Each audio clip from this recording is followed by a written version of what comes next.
Hello friends, तो आज हम लोग पढ़ने वाले हैं मैट्रिक्स। What is matrix? तो मैट्रिक्स क्या होता है?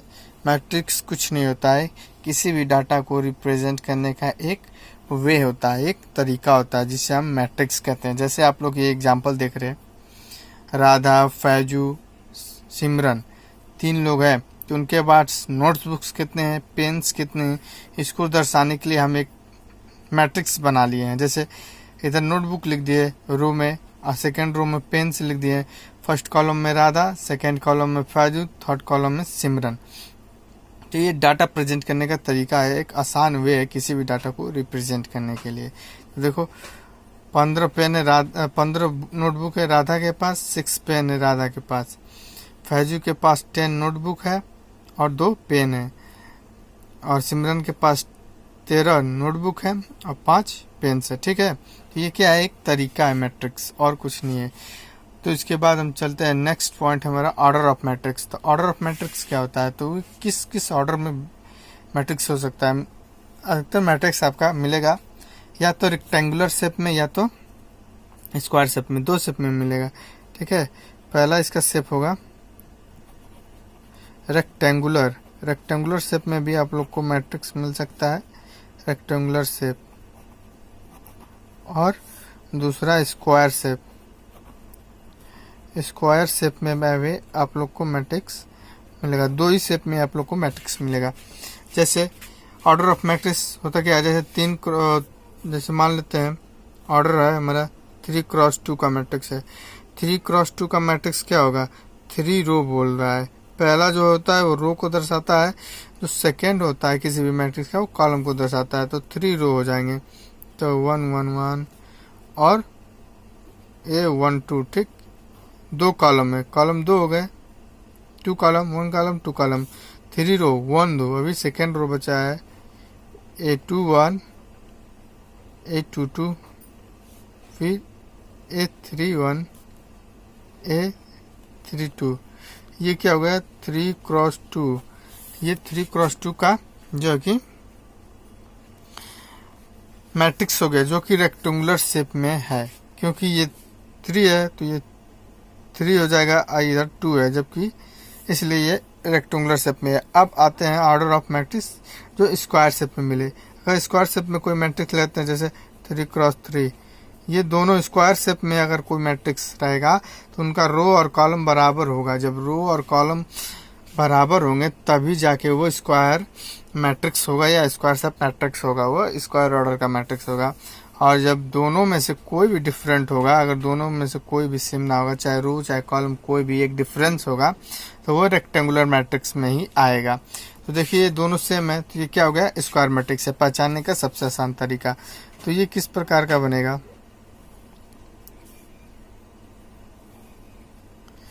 ये बनेगा A11 A12 A13।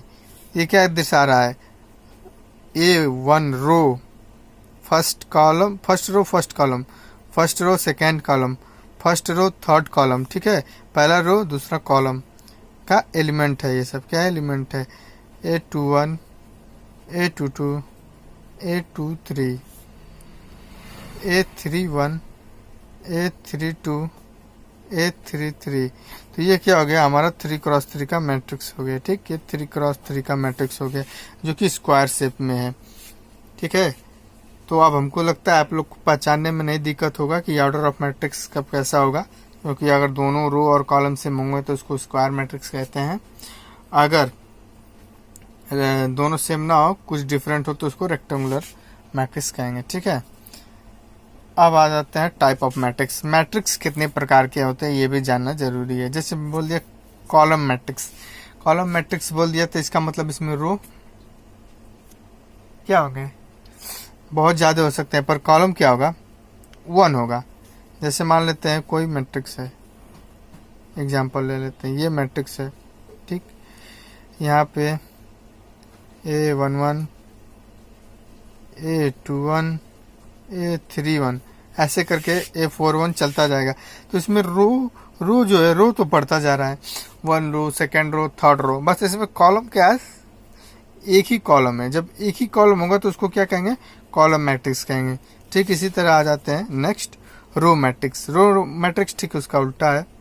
इसमें हमारा जो रो है एक ही होगा, A11, A12, A13, A14 dot dot dot ऐसे चला जाएगा जहाँ तक आप ले जा सकते हैं। इसमें जो हमारा रो होगा वो एक ही रो होगा। देखिए रो ए है, एक है, इसमें भी एक है, इसमें कॉलम डिफरेंट है, 1 2 3 4 कॉलम बढ़ रहे हैं पर रो एक ही है। तो इस प्रकार के मैट्रिक्स को हम कहेंगे रो मैट्रिक्स। ठीक, नेक्स्ट स्क्वायर मैट्रिक्स, जो हम आपको बता चुके हैं ऑर्डर ऑफ मैट्रिक्स में ही स्क्वायर मैट्रिक्स कैसा होता है, स्क्वायर शेप। तो स्क्वायर मैट्रिक्स क्या होता है? स्क्वायर मैट्रिक्स हम उस एलिमेंट को कहेंगे जिसमें हमारा रो और कॉलम क्या है, रो और कॉलम दोनों बराबर हो। रो और कॉलम दोनों बराबर हैं। इसका ऑर्डर पूछेगा तो ये किस ऑर्डर का हो जाएगा? ये 3 क्रॉस 1 ऑर्डर का है, 1 कॉलम 3 रो। ये किस ऑर्डर का हो जाएगा? मान लेते हैं यहाँ तक है तो ये हो जाएगा 1 क्रॉस 4, 1 रो 4 कॉलम। ठीक है, रो मैट्रिक्स का ऑर्डर। स्क्वायर मैट्रिक्स का ऑर्डर दोनों एलिमेंट सेम होंगे, या तो 3 3 ले, या तो 4 4 ले, या तो 5 5 ले। ठीक है, दोनों सेम लेंगे। तो इसमें एलिमेंट हो जाएगा A11, A12, A13। देखो हमने रो सेम रखा, कॉलम चेंज किया। A21, A22, A23, A31, A32, A33। ये क्या हो गया? स्क्वायर मैट्रिक्स हो गया। Next diagonal matrix. Diagonal matrix कुछ खास नहीं होता, ये भी ठीक स्क्वायर मैट्रिक्स ही होता है। स्क्वायर मैट्रिक्स ही डायगोनल मैट्रिक्स हो सकता है। ठीक है, अदर मैट्रिक्स भी डायगोनल मैट्रिक्स नहीं हो सकते। जब स्क्वायर मैट्रिक्स रहेगा तभी डायगोनल मैट्रिक्स होगा। तो कोई भी डायगोनल मैट्रिक्स को चेक करने से पहले हमें ये चेक करना पड़ेगा कि वो स्क्वायर मैट्रिक्स है कि नहीं। अगर स्क्वायर मैट्रिक्स होगा तब उसके नेक्स्ट स्टेप पे जाएंगे कि ये डायगोनल मैट्रिक्स है कि नहीं। डायगोनल मैट्रिक्स का सिर्फ इतने कहने का है कि इसमें जो अदर एलिमेंट होंगे वो 0 होंगे। जैसे मान लेते ये A11 हो गया, A12 0 हो गया, A13 0 हो गया, A21 0 हो गया, A22 A23 0 हो गया। जितने सेम ऑर्डर के एलिमेंट होंगे वो कभी 0 नहीं हो सकते। क्या? वो कुछ एलिमेंट होंगे। जैसे ये एक क्या हो गया, एक स्क्वायर में ये एक डायगोनल को रिप्रेजेंट कर रहा है। ठीक है, तो इसे डायगोनल मैट्रिक्स कहते हैं। A11, A22, A33 ये कुछ न कुछ एलिमेंट होंगे। ये अदर एलिमेंट जो है वो 0 होंगे। ठीक है, तो इस प्रकार के मैट्रिक्स को क्या कहेंगे? डायगोनल मैट्रिक्स कहेंगे। ठीक है, अब चलते हैं next scalar matrix. Scalar matrix ठीक डायगोनल स्क्वायर मैट्रिक्स और डायगोनल मैट्रिक्स का एक नया वर्जन है। ठीक है, ये भी स्क्वायर मैट्रिक्स होगा 3 क्रॉस 3, पर ये स्केलर मैट्रिक्स है। स्केलर मैट्रिक्स कहने का मतलब है कि जो A11 होगा, जो A11 मान लेते हैं 2 है, ये 0 है, ये 0 है। ठीक है, और ये 0 है, तो A22 भी कुछ होगा तो वो भी 2 होना चाहिए, फिर 0, फिर 0 0, A33 भी कोई एलिमेंट होगा पर यहाँ पे 2 होना चाहिए, मतलब सेम होना चाहिए। पहले चेक करेंगे कि ये स्क्वायर मैट्रिक्स है कि नहीं। स्क्वायर मैट्रिक्स है 3 क्रॉस 3। फिर ये देखेंगे डायगोनल मैट्रिक्स है कि नहीं, तो ये डायगोनल मैट्रिक्स भी अदर एलिमेंट 0 है। फिर चेक करेंगे इसमें जो डायगोनल के एलिमेंट है वो क्या सेम है। अगर डायगोनल के element first row, second row, third row, तीनों रो में अगर सेम है तो इस प्रकार के मैट्रिक्स को स्केलर मैट्रिक्स कहेंगे। इससे पहले हमने डायगोनल मैट्रिक्स बताया था, उसमें एलिमेंट ये जरूरी नहीं कि ये एलिमेंट सेम हो। ठीक है, पर स्केलर मैट्रिक्स में सेम होना चाहिए। नेक्स्ट आ जाते हैं आइडेंटिटी मैट्रिक्स। ये भी स्क्वायर मैट्रिक्स का एक उभरता हुआ वर्जन है, न्यू वर्जन है, जो कि ये भी 3 क्रॉस 3। ये भी स्क्वायर मैट्रिक्स होना जरूरी है। इसके भी अदर एलिमेंट 0 होना जरूरी है, बट वन कंडीशन, जो कि A11 है, सेम रो सेम कॉलम के एलिमेंट वो क्या होंगे? 1 होंगे, केवल 1 के अलावा यहाँ पे कोई एलिमेंट नहीं होगा। ठीक, तो ये 1 1 है, तो ये जब 1 1 है तो ये तो एक हम चेक कर लिए हैं कि ये पहले तो स्क्वायर मैट्रिक्स है ही, बाद में ये हमारा डायगोनल मैट्रिक्स भी है। उसके बाद ये स्केलर मैट्रिक्स भी है, ठीक है, सेम एलिमेंट है। उसके बाद ये क्या है, 1 1 है। दिस मीन्स कि 1 1 है तो ये आइडेंटिटी मैट्रिक्स होगा, केवल 1 रहेगा तभी आइडेंटिटी मैट्रिक्स होगा। ऐसे हम डिनोट करते हैं आई से, कैपिटल आई से आइडेंटिटी मैट्रिक्स को डिनोट किया जाता है, ठीक है। अब नेक्स्ट आते हैं जीरो मैट्रिक्स। जीरो मैट्रिक्स का कहने का मतलब है कि इसमें सारे एलिमेंट होंगे जो वो जीरो होंगे। 2 क्रॉस 2 का ले लेते हैं, 0 0 0 0, ठीक।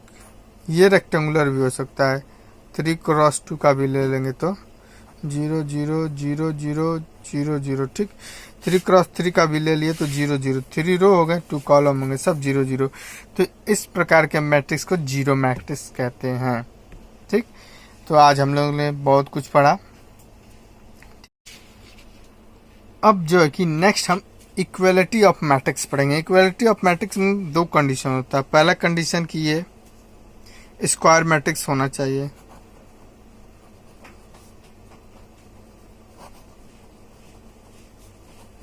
पहला कंडीशन ये है कि ये स्क्वायर मैट्रिक्स होना चाहिए। जिस और सेकेंड कंडीशन है जिस ऑर्डर का ए मैट्रिक्स है, मतलब कोई ए मैट्रिक्स है 3 क्रॉस 3 का, तो हमारा सेकेंड मैट्रिक्स भी 3 क्रॉस 3 ऑर्डर का होना चाहिए, ठीक। सेम मैट्रिक्स स्क्वायर मैट्रिक्स होना चाहिए और दोनों मैट्रिक्स सेम ऑर्डर के होने चाहिए। ये डिफरेंट भी हो सकता है, स्क्वायर मैट्रिक्स और रेक्टेंगुलर मैट्रिक्स दोनों हो सकते हैं इसमें, ठीक है। ये दोनों कंडीशन अप्लाई होगा, बट इसमें जो है कि ए एलिमेंट और बी एलिमेंट, ये स्क्वायर मैट्रिक्स का एग्जांपल हो गया। ये तुम्हारा ए कोई है, दूसरा ए कोई है 3 क्रॉस 2 का, तो बी भी हमारा 3 क्रॉस 2 का है, मतलब सेम ऑर्डर के दोनों होने चाहिए, तभी इक्वलिटी ऑफ मैट्रिक्स आएगा, ठीक है। आज जो इसमें होते हैं, इसमें सारे एलिमेंट जो होते हैं, ऐसे कोई ए मैट्रिक्स का जो फर्स्ट एलिमेंट होगा बी मैट्रिक्स के फर्स्ट एलिमेंट के बराबर होगा। जैसे आ जाते हैं, इस पे एक क्वेश्चन लिए हैं, इक्वलिटी ऑफ मैट्रिक्स पे हमने एक क्वेश्चन लिया है। ये देखो, ये क्या है, 3 क्रॉस 2 का है, ये भी 3 क्रॉस 2 का है, ये रेक्टेंगुलर है, ठीक। और ये क्या है, इक्वलिटी ऑफ मैट्रिक्स है, दोनों इक्वल हैं, ए बराबर बी दिया इक्वल है। तो अब पूछा है find the value of X Y Z A B C, सबका वैल्यू हमको फाइंड करना है। तो कुछ नहीं, A11 है, ठीक, तो इसमें भी A11 ये है, तो ये इसके बराबर हो जाएगा, x बराबर -1.5 होगा, y बराबर 0 होगा, ठीक, z बराबर 2 होगा, और ये a बराबर √6, b बराबर 3 होगा एंड c बराबर 2 होगा। बस यही आंसर होगा इसका, इसमें कुछ करना नहीं है। करस्पॉन्डिंग एलिमेंट, जैसे कोई मैट्रिक्स है, ये मैट्रिक्स था, ये मैट्रिक्स भी था, कोई मैट्रिक्स है अभी आपस में अगर इक्वल मैट्रिक्स हैं तो उसके करस्पॉन्डिंग एलिमेंट ही उसके बराबर होंगे। ये होता है equality of matrix. Equality of matrix का क्वेश्चन इसी तरह होता है। और एक क्वेश्चन हम कर लेते हैं, ठीक है। तो चलते हम नेक्स्ट क्वेश्चन की तरफ। तो आपका ये नेक्स्ट क्वेश्चन ये है कि एक क्वेश्चन दिया हुआ है aij बराबर हाफ मॉडुलस में i इंटू -3j, और उसके बाद बोला कंस्ट्रक्ट 3 क्रॉस 2 मैट्रिक्स। हमें एक मैट्रिक्स बनाना है जो 3 क्रॉस 2 का होना चाहिए, मतलब 3 रो 2 कॉलम। तो पहले बना लेते हैं 3 रो 2 कॉलम का मैट्रिक्स। 3 रो का मतलब A11 A12, बस A21 A22 A31 A32, ये हो गया हमारा 3 क्रॉस 2 का मैट्रिक्स। तो इसमें हमको एक मैट्रिक्स बनाना है। तो हमें देखिए aij, i first row, second j column, first row j column, यहाँ पे वैल्यू पुट करेंगे 1 1 1 1 1 2 1 2 पुट करके 1 1 की वैल्यू निकालेंगे। जैसे A11 की वैल्यू क्या होगा, it's equal to half mod में 1 minus 3 into 1 equal to half 1 minus 3 आएगा -2 पर मॉडुलस से बाहर आएगा तो 2 हो जाएगा, तो 2 2 1। ठीक है, तो A11 बराबर हमारा आ गया 1। अब A12 निकालेंगे तो आएगा हाफ I की जगह 1 माइनस 3 और J की जगह 2 होगा क्योंकि J जगह पे यहाँ पे 2 है। ठीक, नेक्स्ट हाफ मॉडुलस 1 माइनस क्या हो जाएगा 3 2 6, ये आएगा 5। तो पॉजिटिव मॉड है तो 5 2/5 आएगा। ठीक, अब नेक्स्ट हम लेते हैं A21 तो ये हो जाएगा हाफ A की जगह I की जगह पे 2 minus 3 into 1 mod equal to half mod 2 minus 3/3। ठीक, पॉजिटिव आएगा 1/2, 3 में से 2 गया 1। फिर A22 निकालेंगे तो आएगा half under root 2 minus 3 into 2 equal to modulus लगाए हैं तो हाफ मॉड में 2 माइनस 3 2 6 बराबर 4 आएगा, 4/2 इक्वल टू 2। फिर आएगा A31 निकालेंगे तो हाफ I की जगह पे 3 माइनस 3 इंटू 3 मॉड में, तो ये आ जाएगा 0 डिवाइडेड बाई 2 इक्वल टू 0। ठीक, फिर आएगा हमारा A32 निकालने के लिए हाफ 3 माइनस 3 इंटू 2 6। ठीक, हाफ मॉड में 3 माइनस 3 2 6, ये आएगा 3/2। बस ये हमारा एलिमेंट निकल गया। तो इसको कंस्ट्रक्ट किए तो हमको क्या मिला, मैट्रिक्स हमें क्या मिला, तो ये क्या 3x2 का मैट्रिक्स बनाना था। तो A11 देखो क्या आया 1 आया तो यहाँ पे 1 लिख देते हैं। A12 क्या आया 5/2 तो यहाँ पे 5/2 लिख देते हैं। A21 क्या आया हाफ आया तो यहाँ पे फिर हाफ लिख देते हैं। A22 क्या आया A22 2 आया था 2 लिख देते हैं। फिर आया A31 क्या आया मेरा 0 आया। फिर A32 का आया देखिए यहाँ पे A32 3/2 तो 3/2 यहाँ पे लिख देते हैं। तो ये हमारा 3x2 का मैट्रिक्स कंस्ट्रक्ट हो गया। तो ऐसे क्वेश्चंस एग्जाम में आएंगे। ठीक है, तो आज के लिए इतना बस, मिलते हैं नेक्स्ट वीडियो में नए टॉपिक के साथ। तो सत श्री अकाल। आप मेरे चैनल पे अगर नए हैं तो मेरे चैनल को सब्सक्राइब कीजिए और मेरे वीडियो को ज़्यादा से ज़्यादा शेयर कीजिए ताकि दूसरे लोग भी देख सकें। धन्यवाद।